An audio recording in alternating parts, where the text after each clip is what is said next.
Scars are not shame, they're sacred ground, proof that healing can still be found. We don't hide our wounds here, we tend. We teach what it means for broken to bend. This is beauty in ashes, and you're not alone. Here we turn silence into a home. Each tear becomes a drop of truth. Each truth becomes a sacred root. We teach the soul to breathe again, to walk, to speak, to rise, to mend.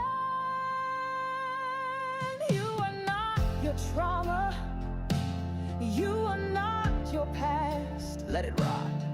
You are love, you are light, you are soul reborn. You're the calm in the eye of your own storm. On beauty and ashes, we say your name. We hold your pain. We light the path until you can walk it on your own. And even then, you're never truly alone.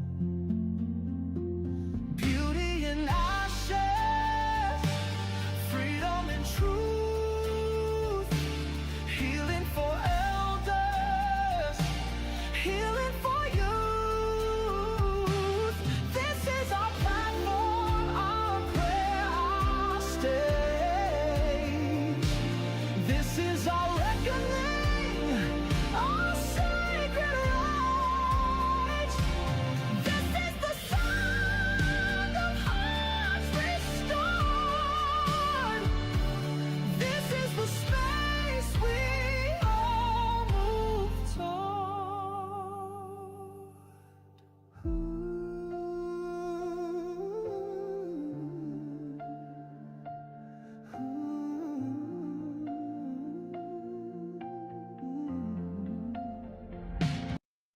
Happy Monday, everybody. Welcome to Beauty and Ashes. I have got Alicia with me here tonight, and we are going to kind of shoot from the hip because my original plan for this week kind of went, well, I don't know where it went, so that's fine. So welcome, Alicia. I'm so glad that you're here with me. So I was kind of thinking maybe we could kind of go over, because I know you have had some experiences with having to set some hard boundaries with some family members and stuff. Are you willing to kind of talk about that a little bit this week? Sure. Okay. So one of the things that I like to bring up when I'm talking about healing, especially healing from trauma and hard situations, is your circles of trust and boundaries, and how to set boundaries with people in order to keep your mental health and your just spirit safe, so to speak. Hi, Debbie. Hi, John. Welcome. And so this is something that Alicia and I have had conversations about, and she's had some experiences just recently about having to set some hard boundaries with some family. I don't remember. Was it your sister? Sister, yeah. Hi, Yeah. Debbie. Hi, Classic. So what was it that brought you to the point where you realized that you really needed to set some hard boundaries there?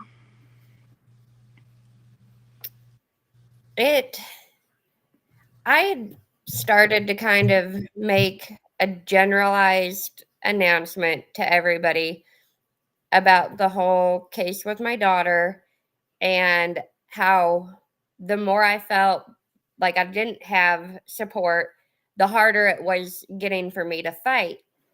And so when I became uncomfortable was when like for instance, my sister decided to start justifying CPS's behaviors, Mm-hmm. but at the same time siding like with me on the whole situation, and it really started to mess with my head. Like, do I have her support? Is this somebody that if I'm not around and my children are with her, are are they going to be safe if she can side with CPS and their wrongdoings and know that they did this? How am I supposed to feel comfortable leaving my children in her care should I have to do that? Mm-hmm. And I just mentally, it was messing with me. Like, I wanted to be able to trust her, but there were those little cues that weren't little to me. Like, they really messed with my head. And it's one thing to talk about support, it's another thing to show that, hey, you can trust me, nothing's going to happen. Like, Mm-hmm. and I just had to, for my peace of mind, put a little bit of distance there. Right. So was your sister kind of like a close person? Like, did you spend a lot of time with her and everything? Oh, I Or mean, we 95% of the day we were talking. okay, so like I she's think. like one of your first circle people. Oh yeah. Oh Uh, yeah. So that was a decision you had to make based off of what you were seeing in the patterns of how her behavior was towards you, and having to make the decision to maybe remove her a circle or two and put a little more distance in between. Oh yeah. Yeah. So, and that's why I teach circles, especially with kids, because children are young, they are vulnerable, they don't have the ability to make the same type of personal calls about people that adults are able to because they don't know everything yet. And so this is why I teach my kids the circles of trust. So your first circle are the people that's closest to you, usually in your own household, although there can be exceptions to that, especially if you have somebody staying for an undetermined amount of time or something. Typically parents or siblings can be in your first circle, sometimes grandparents or aunts or uncles. But it is so important to build your first circle off of very specific types of personality and character qualities. And in a world where a lot of people just kind of overlook character development, that can be a very hard call to make sometimes. So I know, like in our family, I've always taught the kids look for people who have honor, who have integrity, who are respectful, people who are going to do what they say, mean what they say, are honest, not sneaky or lying, people who don't ask you to keep secrets, people who are protective of you and the family. And so they know, like, first circle people are those that we keep closest. And we do tend to keep that circle very small because the larger it gets, the more complicated it can be. And then your second circle is just removed partially out from there. And those are people that you spend a lot of time with, but maybe don't live in your household, but are kind of close in your life and may hang out and stuff. But you can always remove people temporarily or permanently, depending on their ability to respect your boundaries and to have good character. So I've had to experience that, and then I'm teaching my kids through all of these things that we're going through with CPS. And my son said to me today, he says, "Mom," he asked me if a specific person, which circle that person was in. So I told him, well, they are technically kind of your first or second circle because it's somebody that's in their life that very much cares about them. I have never seen any reason to have alarm or a worry about them leading my kids astray or hurting them. And so, but then my son says, and I don't know about first circle, Mom. I just don't trust anybody anymore. So that's fun thing that CPS has done to my children. I mean, I'm right there with them. I know, I know, and I can't even. fault him for that because I feel the same way. It's like, how do you even trust people anymore after going through things like this? And that is very hard. And so that's something, especially if you're trying to heal after or while going through a CPS case, um, you really need to sit back and look at the people who are around you and how they act, and is their are their actions matching their words, and vice versa, and are they really people that you want to have around you, because it's very hard to trust people after going through something like this. So um yes, classic mommy, they can. Many people that were once trustworthy can say or do things that trigger PTSD after CPS has traumatized your world. Now, just a word on triggers. You need to be able to know and identify your own triggers. And when they happen, you need to know that that's what's happening. This is not something that you can necessarily blame another person for, because another person can't see inside your head. They aren't always going to know that their words or their actions are going to trigger your PTSD. So that is something that you do have to be responsible for. But in being responsible for that, you need to be able to communicate clearly, hey, what you just said, these words are very triggering to me, and I'd appreciate it if you wouldn't. And then that puts the responsibility on the other person to not repeat the offense. So that's something, especially with PTSD triggers and stuff, you kind of have to work with the people around you a little bit and give them at least a little bit of leeway, because nobody can read your mind. So that's something that you have to take responsibility for and then communicate. Now, if a person keeps stepping on those triggers after the fact and it's a repeated offense over and over and over, now we've got a problem. But once or twice and you're communicating it, I wouldn't consider that to be like a major red flag. If it's a continued pattern, though, that would absolutely be a red flag. So what are your thoughts, Alicia? I was just going to say, me and my husband, with our case being federal, and hopefully we have a decision tomorrow on if our baby comes home. Well, they're supposed to give responses tomorrow, but nobody's been served. So hopefully they're just going to go through with the TRO without being served, because I've got good enough reason why they don't deserve to be served any sort of notice. But we have talked about the setting boundaries, because not only do I want my kids to feel safe, but I have to feel safe. If I don't feel safe, then my kids are going to feel that, and I can't have that for them. So we've discussed that the minute that there is any lack of trust in your character, we're stepping back. Like, you are going to lose your access to us until you can build that trust back up. That's a boundary. I mean, that's a pretty firm boundary that I have kind of set in place, but I have to do that for my mental health, my well-being, my kids' mental health, my kids' well-being. And I'm not going to force anybody to sit back and support my decisions. Everybody is entitled to feel the way they feel about the situation, but I know what I'm doing is right, and I can't have anybody trying to hold me back for the sake of my family. My family deserves to be whole. I can't drag my feet on anything when it comes to bringing us all back together. So boundaries have been real big here lately with me and all of our family. That's good. That's good. Yeah, it's really hard, especially when you've gone through such a traumatic situation, that a lot of people have family and friends that don't understand because they've never been through it.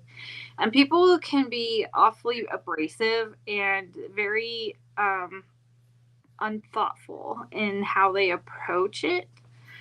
And so having that ability to say, okay, I've got a problem here. We need to step back and then we need to have some conversations, and you're going to have to rebuild trust because I'm not sure I can handle this, especially for your kids, especially if you're bringing your little one home. She's going to need to be able to feel safe and protected in your custody again.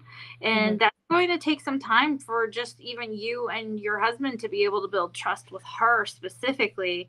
And having a lot of outside influences right away is probably not going to be the best thing. Um, I would imagine. I mean, there can be positive influences, absolutely. And I'm not saying you should shut yourself up away from the world or anything, but having those boundaries set in order for you guys to build that trust with her and to kind of mend your family back together, that's going to be so important. I think you're on the right track there, so that's good. Well, thank you. You're welcome. So I've had instances. I actually it kind of broke my heart, but I actually had to put hard boundaries between us and my in-laws after my husband had passed away, because it felt like every time we had a conversation, like they couldn't just have a conversation. It always felt like their pain was worse than my pain, and I felt like I was being blamed for a lot of things that were wrong in our marriage. And I don't think that they would go so far as to say that they blamed me for his death, but I know that there was a lot of hurt surrounding that, which is completely fair. And I understand their trauma was different than my trauma. It was still trauma, but it's like we couldn't have a conversation. And then they kind of started asking for all of the things back that had been gifted to us, that kind of made me and the kids feel like we were part of the family. And it kind of sort of like made me feel like they were stripping me of my status in a way, because I chose to move out of the state because I couldn't make it where we were at. And so I had to draw a hard boundary there, for the sake of my mental health and for the sake of trying to get my children and I through this really horrific trauma that we had experienced. And that was really, really hard. So I've had to do that myself. And then more recently, with all this CPS stuff, man, I tell you what, it's like drawing boundaries all over the place. I feel like it's the hardest when it comes to family too. It Like, is. because you don't want to have to push them away or No. hold back. Like family, I mean, I grew up in foster care, so I have more of an idea of what I want family to be, and that's just not the reality of family apparently. Like Not always, no. Well, at least my reality is a little construed to most. Like I didn't have anybody that I could go to. So then as from adulthood, I mean, I got to know like my biological family and then the people that I had adopted into my and made my family or that had adopted me into like their little I don't want to say circle, but into their lives as though I was family. They they've shown me that my idea of family or what I've always pictured a healthy family to be is mhm. not. Just it's almost unreasonable to ask for that much loyalty out of people anymore. And Sometimes. that's really sad. Yeah, family can be so tricky. I think we would all wish that our family could be like the poster card Hallmark family. Everybody's happy. Okay, we have our rough patches, but then everybody makes up and everybody's happy and we have Christmas together and yay. But that's just not typical reality, I guess. And it's really hard too because we're all kind of, in a sense, well, some of us anyway, I guess you're experience would probably be different, but that idea of blood is thicker than water, and you kind of have to stick with your family and you stick by your family, whatever. Now, I love my family and I'm there for them when they need me, but sometimes there has to be boundaries just because we live our lives very differently. Our situations are all different. The way we perceive the world is very different.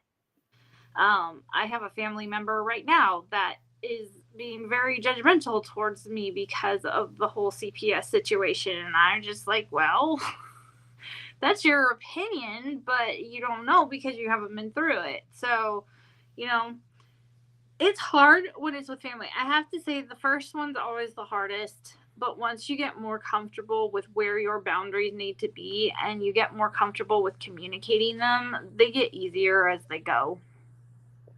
And before you know it, you're surrounded by people you actually like want to be surrounded by, and then that's a fabulous thing too, because in no sense making those boundaries actually sometimes makes room for a better situation in a lot of ways. So I've seen that over the years. I tell Gunnar all the time, I feel like we're collecting limited editions in people. Like it's like just random. Like, oh, there's another one. Oh, there's another one. I'm like, okay, I'm pretty happy with the people I have around me right now. So Yeah, my kids don't know this, but our family is a build a family. Like, we didn't get to go to the store to build our family, but they're definitely built. mm-hmm. Very, I think my husband talks to like two of his, and they're not even blood, but two of his siblings. And then all of my family is build a family step, technically, or just no blood relation at all. Like, a bit, I almost prefer it that way. Like, because I am not, I don't have to force these relationships with people. It does make it a little easier to like step back, because the minute you hear, oh, well, that, we'll say mom, for instance, that's the only mom you're ever going to get.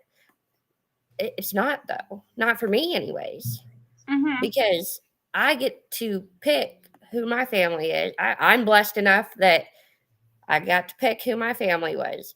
But I have been judged on the, like, my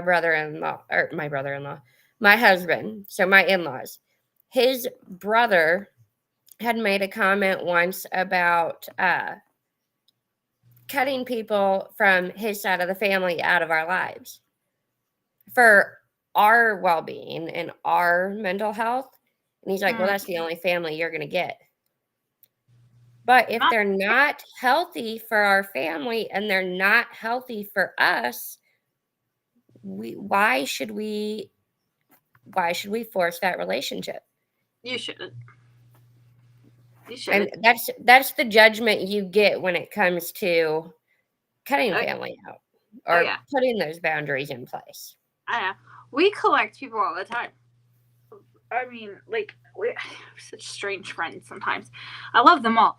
But, I mean, like, sometimes it's just, like, for instance, somebody that Gunnar met, like, a long time ago in the course of his business and then ended up being an employee or whatever. And now she's, like, a really good friend. She's like, I'll be there for your court date if you need me. Like people like that who are no relation whatsoever, but act like family. Like I know I could call her at any given time and she would show up if she was at all humanly capable of it. And I am blessed to have a blood sister that is also the same. You need me, I will be there. And so it's kind of fun in a way to make your own family, because sometimes the people who aren't family are more family than family. Yes, So, 100%. and sometimes you have to kind of shift people to make room for those people. And that's something that a lot of people don't understand. Like, you don't have to be stuck with your family if they're not healthy for you. You can go find people and make your own family. That's why you'll hear me talk about community all the time. not everybody is going to fit well in the same circles in the same community. A person who can be a first circle person for me may not be a first circle person for somebody else. Somebody who is a fifth circle person for somebody else may be a first circle person for me. I mean, it all really depends on your character and how you act in my circles and how you interact with my family. And people can have differences of opinion that aren't necessarily like major red flags. They're just differences of opinion and you just don't fit well. Or, like my sister once said about one of her exes, I absolutely love this about her. She turns around and she says, well, our traumas were not cohabitating well. And that's absolutely true. Sometimes you have traumas and triggers that do not cohabitate well, and you just really struggle to maneuver around each other, or you have trouble because your triggers set off another person's triggers, or your healing, like the needs you have for your healing, are triggers for the other person that has happened. And it's okay to admit that, and it's okay to have conversations about it, and it's okay to decide that this is not a relationship that is healthy for me now. We can revisit it later, or we don't have to at all. So, I mean, that's all. It all goes and plays into like what is best for you. And there are people who will be a part of your life for 20, 30 years. And then one day you'll be going through something and realize they're not the person to walk with you through that. You need to find somebody else. And that happens too. And that's okay too. Because that doesn't necessarily mean that that person is a negative person in your life. And it doesn't necessarily mean that they aren't good for you. They just may not be good for you right then. They may not be the person who can walk beside you through that particular situation. And that is okay. Well, I've had like my one daughter, my 2-year-old, she's named after somebody that sadly she'll probably never know. Not because the person has passed away or anything like that, but because that person just, she became somebody that we did not know anymore. Why everything changed, I have no clue. Hopefully, one day she'll get back to the person that she once was, that we knew, that we had brought into our family and become close to. But she had made choices that put our children at risk. And I mean, that was a hard, for it not being like family, that was a hard boundary to set, because like, what if my daughter asks why she's got 5 different names? Because she's got a Right. lot of names. I Because she's love that. named after a lot of people that at her time of birth, they were big people in our lives, and they had done so much and been so supportive that we didn't want to just like leave anybody out. So she's got like 5 names. That's cute though. I love that. But how do you explain if she's like, Mom, why did you give me such an awfully long name? And I'm like, well, because I named you after this person, this person, this person, and this person. And she's like, oh, well, who's that? It was somebody at one point in time that I didn't think I'd ever be able to live my life without. But and that was probably the first time I ever honestly even really set a boundary with anybody.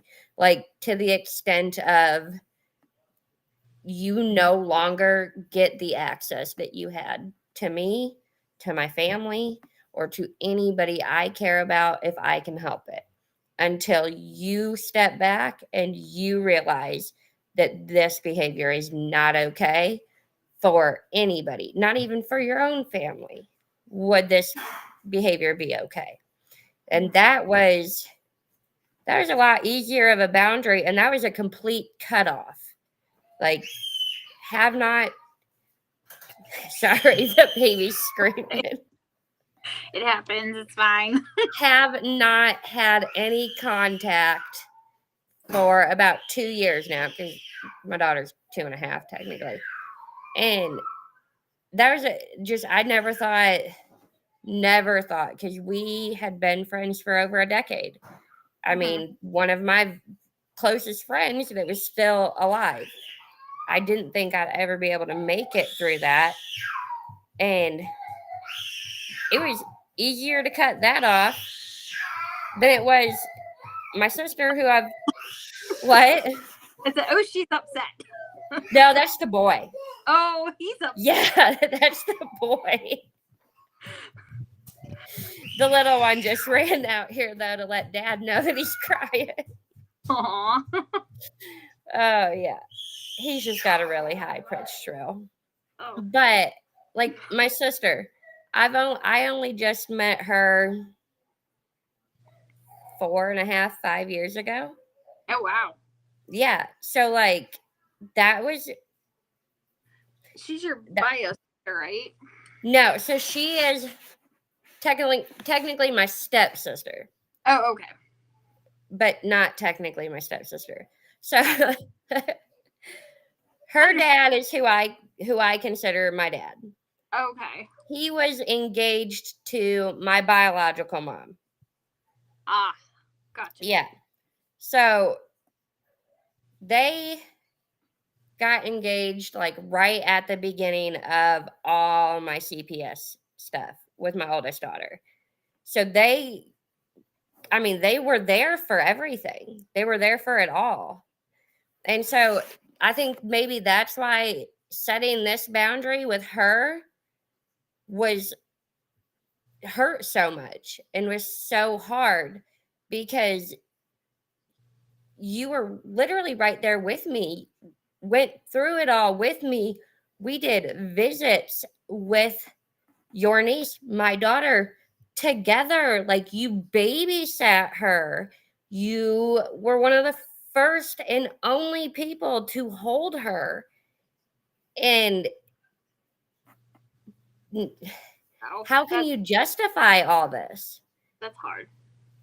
And then I think that's honestly why it was a lot harder, even though that relationship was a lot shorter in length than the one that I've actually named a child after. It was the fact that that whole case is what got us as close as we are. Like, you would think we grew up our entire lives together. There's not one thing that girl doesn't know about me or that I don't know about her. Right. And that's how the whole case even got us as close as we got, was dealing with all of this. And she was my support. And then now I can't think. Like, role reversed, or not? No, that's not it. The script has been flipped. That's it. The script has been flipped, and now your understanding of why it all happened. I don't even understand why it all happened. There's no understanding to it. These are not things that we understand, except in the terms of monetary gain, honestly, because nothing else makes sense. But yeah, that's really hard, especially when they walk through it with you and they see what's going on, and then to turn around and be like, oh, but that's not. Yeah, I can but see they were just doing their job. But we've already determined they weren't doing their job. Like, wait, not right. I've this so many times over. Like, but they didn't have to do any of it. I mean, how about y'all out there in the audience? How many times have you heard that one? They were just doing their job. I roll my eyes every time, because in one sense it's absolutely true, but we all know that their job is problematic. And so for somebody to come in and say, well, they were just doing their job, is like an extreme dismissal of your experience, in my opinion, because that just takes away all of the pain, the suffering, the violations. Like, it just, and maybe it's just the people have to wrap it up in a neat little bow so that they can comprehend it. I don't know, but I've heard that so many times. Well, they were just doing their job. Okay, so that's great, but can we talk about how all of these violations happen? How my family's been completely destroyed, how I'm missing a child, a husband, a sister, whatever it is that you all are missing out there. Like, can we talk about the pain of going through this and being separated from somebody who is vital to me? Like, it's having a part of your flesh ripped out, in a sense. Like, you've got a piece of you missing. And to have somebody come in and just dismiss it all with, they were just doing their job. Like, I don't know. I just, personally, I feel like that's one of the most painful things somebody can say to me. Like, I don't ever want her to be in that situation. Oh, Like, no. for anybody to just look at her and be like, well, they were just doing their job. No. Correct. Yes, they were doing their job. However, their job is not good. They did their job is to cause trauma and pain, and their job is not what you think their job is. And No. that is our issue. It's manipulation, it's coercive control, it's mind numbingly just some of the things they throw at us just don't even make sense. They really don't. And so, what plants? I'm sorry. That's terrible. Your poor kids. Oh my goodness. Can you imagine? That's rough. Where did your kids go after that? Oh my. Hopefully not into the system. I hope not. I don't know. Could you imagine that one? No. The person raising you passing away while you're in their care, and then you just go to some complete strangers? Yeah. I mean, I've got kids who lost their dad, so they've got trauma on top of trauma. So I can understand that, but oh my goodness. Blood plants, this sounds horrible. I'm so sorry. Yeah, I don't, and I think that's one of the hardest things, is because I had a therapist tell me that, well, he was just doing his job. But his job tore my family apart with no evidence to support his claim. Like, that's terrible. Your mom survived? Oh, well, I'm glad your mom survived. That's, oh my goodness. Your poor kid. But okay, so your therapist though. So yeah. So say you're struggling with suicidal thoughts, right? Mm-hmm. And your therapist wants you to work through your trauma. And mentally, it causes more pain that you're not ready to deal with. And then you go and unalive yourself. Well, I didn't. The therapist was just doing their job. Right. Nobody would say that to the therapist, though. Nobody would say that to your therapist. If your therapist is like, oh, well, maybe I shouldn't have pushed for them to work through that issue. I don't know. It was very interesting because my kids were in therapy. I was in therapy because we were trying to work through the traumas we already had. And then and this was even harder for me because our first original caseworker and my therapist were both male of the same demographic. And I don't typically judge people by their appearance or whatever, but it was just too weird. And then to have the one just completely bullying me, threatening me, coercing me, like forcing me to do all these things, and then trying to talk to this therapist about what I was experiencing and how I was feeling about it, and to have him turn around and say, "Well, he was just doing his job." It was just less than helpful. I was very upset, and I stopped going to therapy because of it. Because how are you supposed to talk to somebody, anybody? Like, how are you supposed to have trust after that? Like, I couldn't trust him. How are you So supposed to feel like you're being heard? I didn't. So that's why I stopped going. I mean, so yeah, why would you continue if you're not even being heard? Exactly. So I had to throw a hard line on my therapist, and I cut him out because the relationship wasn't working.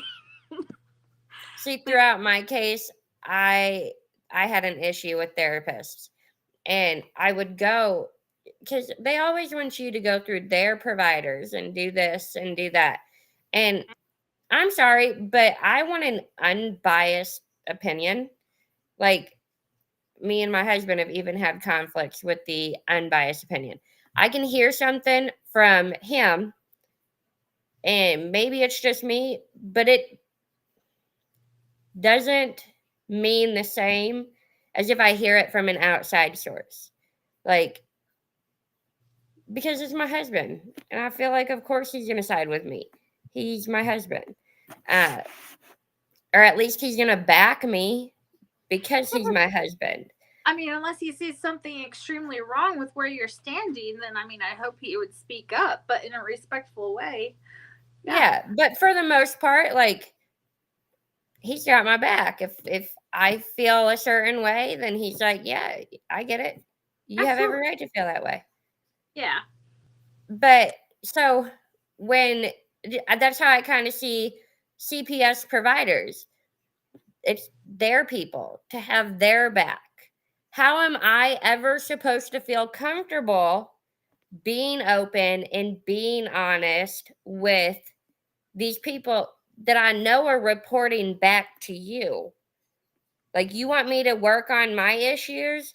I have to be able to be comfortable doing that. Right. And I can't trust that your therapist is not going to turn around and twist everything I just told them to meet your agenda for court. Oh, it's so true. Yeah. I don't, yeah. So, therapy. I recommend it, but have conversations with your therapist before you get into it, because they're not all equally helpful in every situation at all. And plants, I'm glad that you have your kids back. And no, it wasn't the CPS worker's job to tell that to the therapist. Well, yeah, that doesn't even make sense. I have no idea. They're so helpful, aren't they? The stories. Oh my goodness.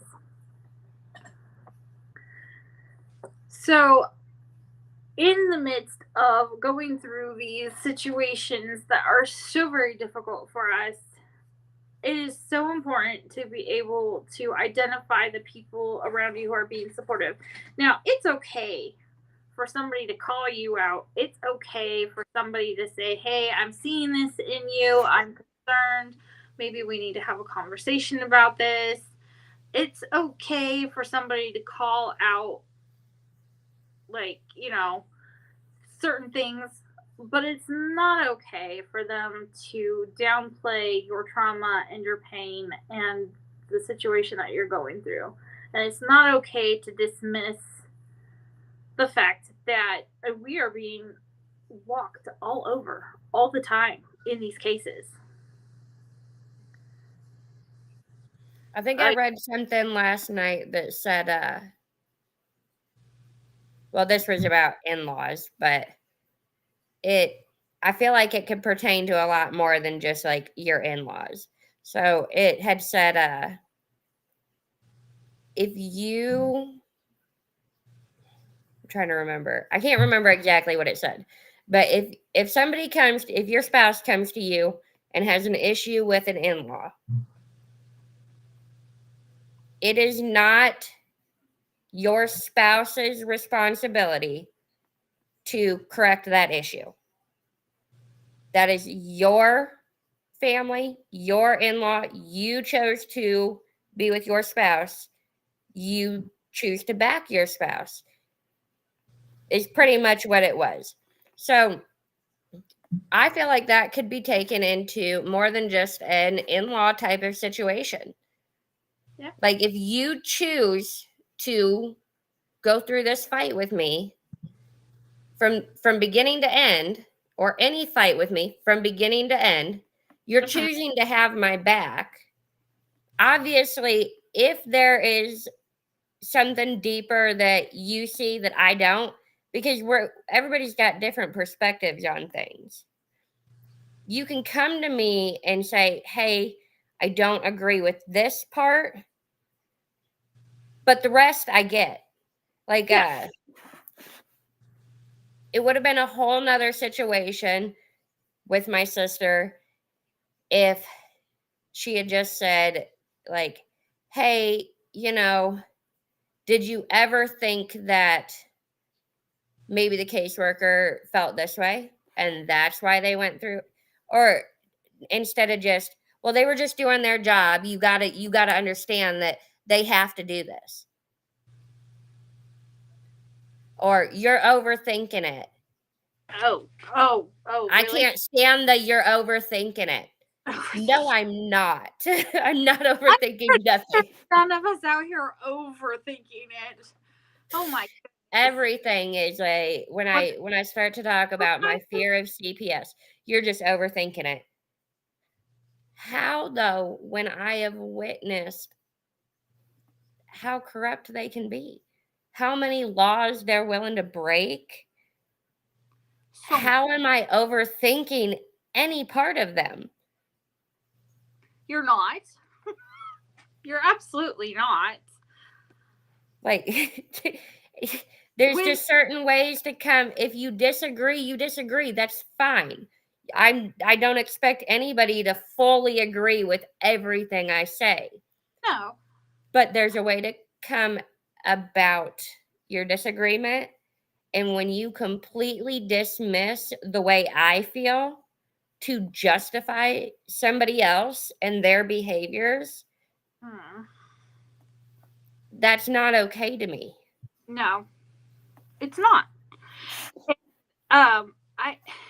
I think it's hard too for people to understand who have never been through it themselves. I know that in your instance, your sister kind of walked through it with you, but from the second that caseworker crosses your threshold, or however it worked out that you ended up in this case, they monopolize your entire life.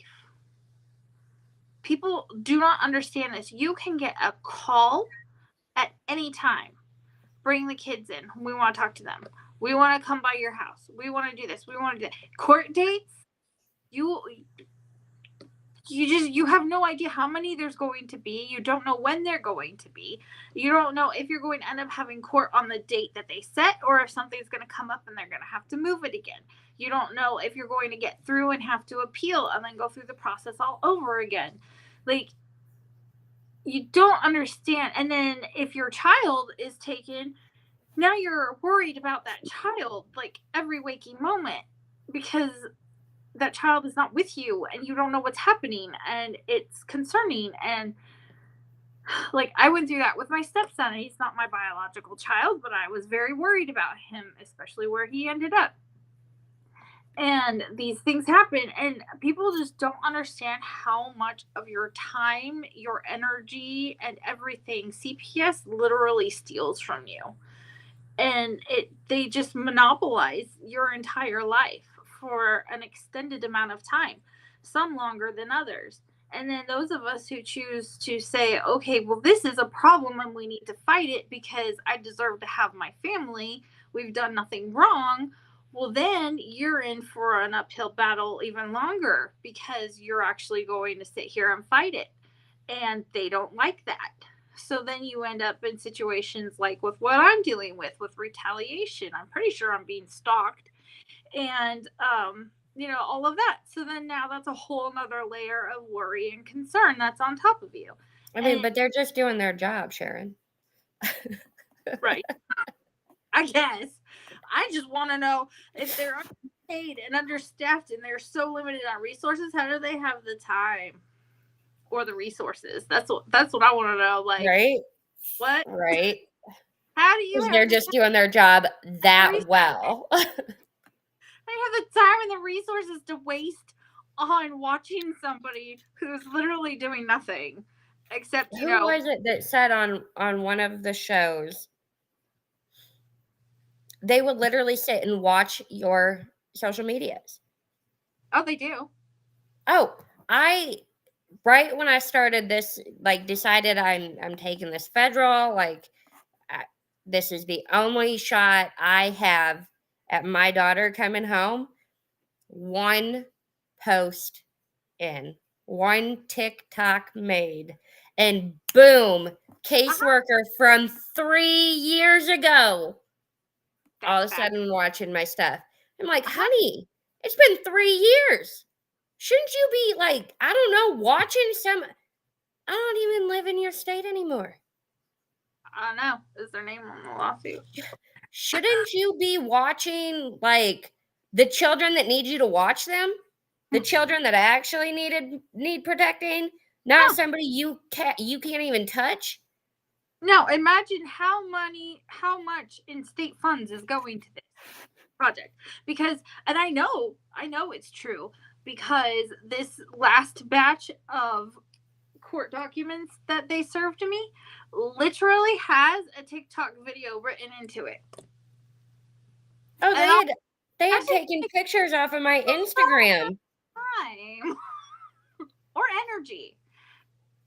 Yeah, they had taken it through my case pictures off of Instagram, and I'm like, I'm not even on your time here. But they're understaffed, they're underpaid, and they lack resources. Explain that. If you're understaffed, underpaid, and lack resources, don't you think that those resources would be better spent helping children who are being abused or abandoned or whatever than watching us fight you online? Right? I mean, yeah. I'm just saying. Because as of right now, none of us have actually done much except filed. Now, when we go to court, maybe that's another matter. But right now, all we've done is filed, and we're talking, and we're sharing information. They don't like that. But none of us are out here, like, causing issues. We're not breaking laws. We're not harming anybody. I think it's they're trying to be proactive, maybe. Stay one step ahead of it. I don't know. That's the only thing I can think. Why waste your time watching what I'm doing online? I'm sure you're not getting any sort of entertainment out of it. Or they might be. Who knows? If you are, you got to be a little bit of a narcissist. Like, because everything I'm saying is not going to make you happy. I mean, quite frankly, the things that we're saying, you should learn for yourself, but just saying. But they're not. They're not. But they're not. And that's the thing. I'm like, you can watch my TikTok all day long. I'm just going to keep poking holes at the system. I'm going to keep trying to wake people up. I'm going to keep trying to teach people how to heal from the damage you're doing. Or prevent it. Should people come across it and realize, oh, wait, I should be prepared. I mean, you want proactive. We're being proactive. I mean, we're trying to help people understand that this is the realities that so many of us have gone through. We don't We don't want to see other people go through it. I don't want to see other people go through it. I do not want to see other children go through it. And I wish that caseworkers understood the extent of the damage that they are causing to children and to families, because if they understood the extent of the damage, I honestly don't think most of them would be doing the job that they're doing. I think that the ones that end up noticing the damage that's being done are the ones that don't make it long in that line of work. I think that's probably very And then true. the ones that are so senior to it, they know and they just really don't care. That is very possible. Yeah, that's very possible.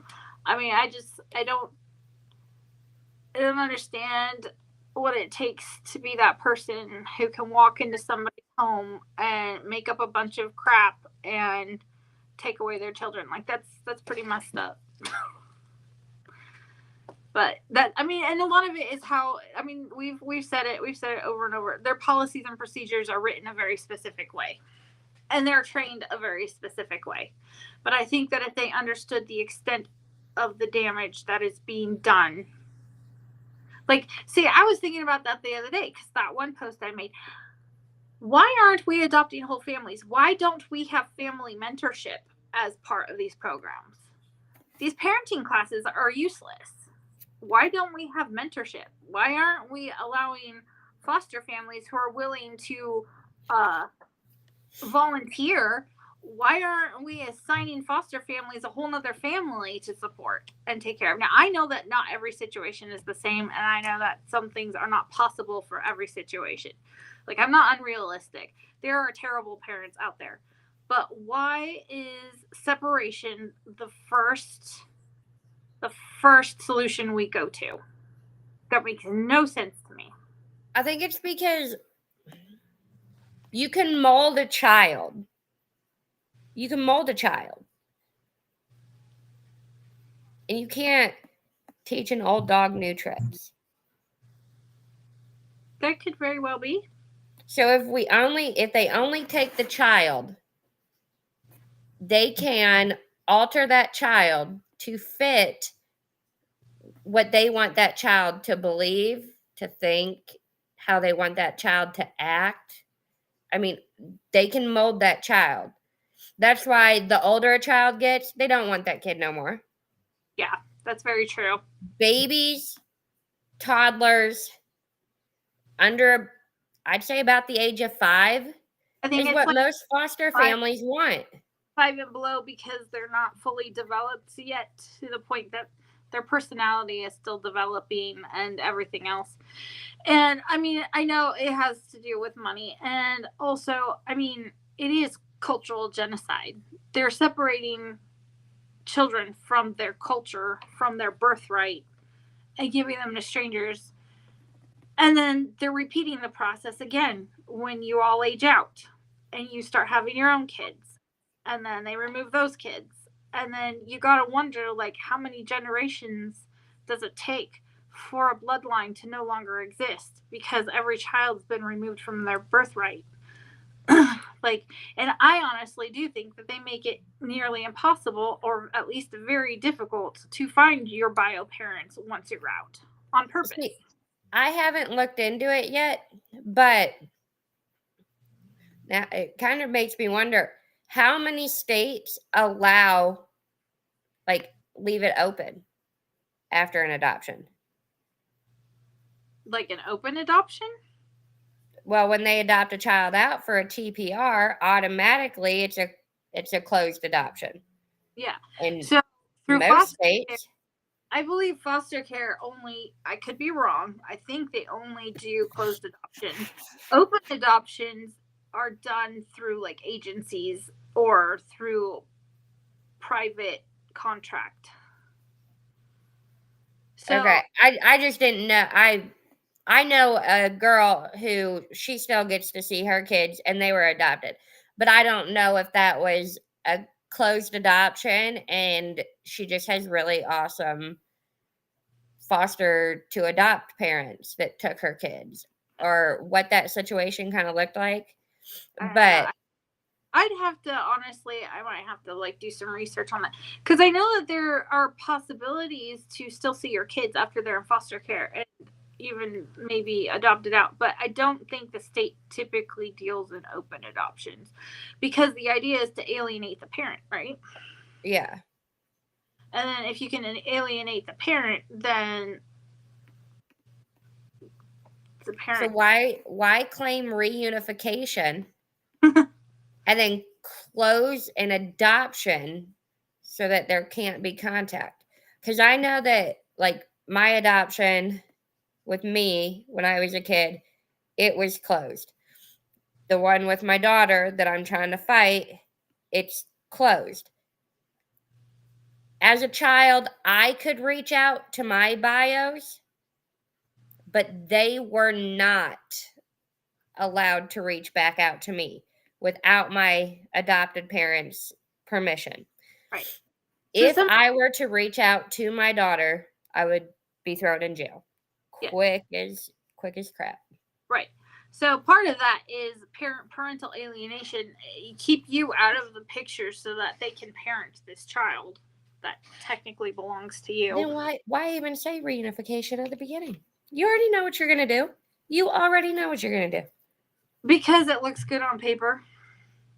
I honestly, I believe that's what it comes down to. And it sounds good to foster families to get them to sign up. Oh, I'm helping reunify families. I'm just keeping them temporarily until their parents can get their feet back under them. Like, I mean, isn't that the narrative that they sell to everybody else out there too? What we do is reunification is always the first goal. But when it doesn't work, we have these other options. They're just not being honest about how many times it could have worked or that parent went through every single hoop over and above and beyond and they still decided to go the opposite way. I mean, their numbers, and I don't think a lot of people understand, their numbers are doctored. Like, there's no way in heck that their numbers are accurate. Well, and then the other thing I haven't looked into yet, but I plan to, is every foster family a foster to adopt? No. Not every family is. They will sometimes be asked to be, or I think you can sign up as that when you first sign up, but not all of them do. And then some of them are asked along the way, but no, not every family is foster to adopt. And typically, the ones that are foster to adopt, at least from what I have seen and observed, are the ones that take the babies. Yeah, see, because every foster family I've ever dealt with, the option for adoption was always there. Like, yeah, you could either choose to adopt the child or just continue to foster them. Some only wanted to foster because you lose money once you adopt. Yeah. Unfortunately, that seems to be the case. But that was always the option that they all had was, I mean, if you want to adopt, let us know. I do think that there is that option for them to turn around and say they will after the fact, but I don't think all of them purposefully get into it to adopt specifically. But I do know that the system uses foster families for adoption too.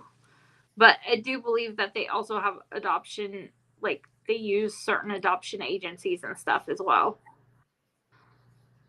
So there's a whole network interconnected in there, and I'm not the one who knows all of that information, but all right, guys, I think it is time to kind of wrap up. Thank you for joining us tonight. For coming and hanging out with me, having a great. You guys, make sure that you're taking care of yourself. Self-care is so important, and make sure that you're setting boundaries where they need to be. You got a last minute, Alicia? I've got a trauma, broken heart. No. Good. I think we had a good night tonight. I think we did. All my babies are sleeping. Fine. You guys have a good week, and we'll see you again on Monday next week. Oh, Next week, I've got a guest coming on, and we're going to go to homeschool information for y'all next. I've got that for so, that'll Can't wait. See you guys. yep. Good night. Beauty from ashes, there's hope. When we come together, we'll raise this family. We'll teach them how to love and how to feel safe again. We'll raise this family.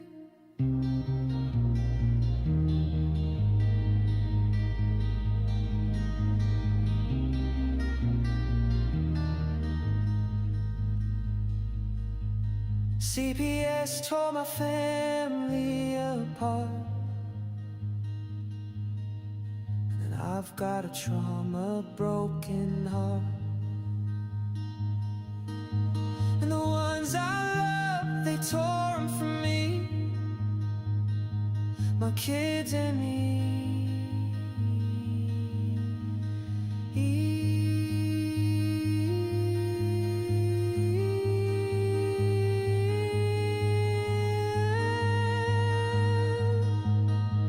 I never thought I could trust again. I felt so alone and broken, and I needed someone to help me heal.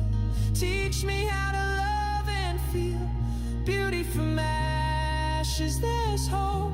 When we come together, we'll raise this family. We'll teach them how to love and how to feel safe.